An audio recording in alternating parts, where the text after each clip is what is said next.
You've all heard the stories about parents letting their kids, well, roam free. There was a story in New York about 10 years ago. A mom caused a firestorm when she let her 9-year-old son ride the subway by himself. And then in Maryland, a couple got themselves in trouble with Child Protective Services and law enforcement because they repeatedly let their 10 and 6-year-old go to the park and play by themselves, coming home at a designated curfew. Well, now there's a law in Utah, first in the nation. It's called, it's a strange term, free-range parenting, and the law is designed to make sure that parents don't get prosecuted for teaching their kids a little bit of independence. Let's bring back the A-plus panel to break this down. Democratic strategist Bill Caruso, Republican strategist Jeanette Hoffman, and radio talk show host Garland Nixon, all back with us. Bill, I'm going to start with you.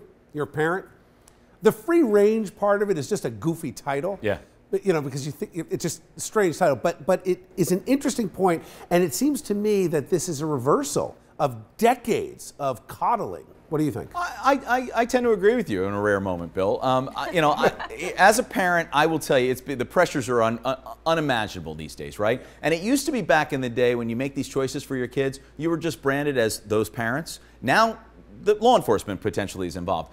I can't believe we actually need a law for this, but it sounds like we do, which is the craziest thing in the world. What do you think, Jen? And it's only in Utah now. There are parent groups across the country now saying, hey, we need protection here, so Child Services doesn't take my kid because I let him go to the park. Yeah, it's so crazy that the pendulum has swung so far that common sense parenting, where parents make decisions on their children based on what they think they can handle, we have to worry about Child Protective Services coming in because our kid's at the park at 10 years old. I just think we don't need to legislate common sense. It should be. The one thing I do have a problem with, though, is if this law somehow prevents people from reporting real and true abuse to Child Protective Services. That's kind of a problem. It's an interesting point, Garland. What do you think? I mean, you know, how young is too young to be on your own? And people will say over and over again, the reason we need law enforcement, Child Protective Services, because there are a lot of irresponsible parents out there. Well, for starters, I think we need to get rid of the term free-range parenting because it sounds like they're going to eat the kids, and that kind of freaks me out. I didn't want to say that, but I was thinking the same thing. But the fact of the matter is, the Child Protective Services should come in for an anomaly. They should come in when it's obvious. Anytime we have a situation where,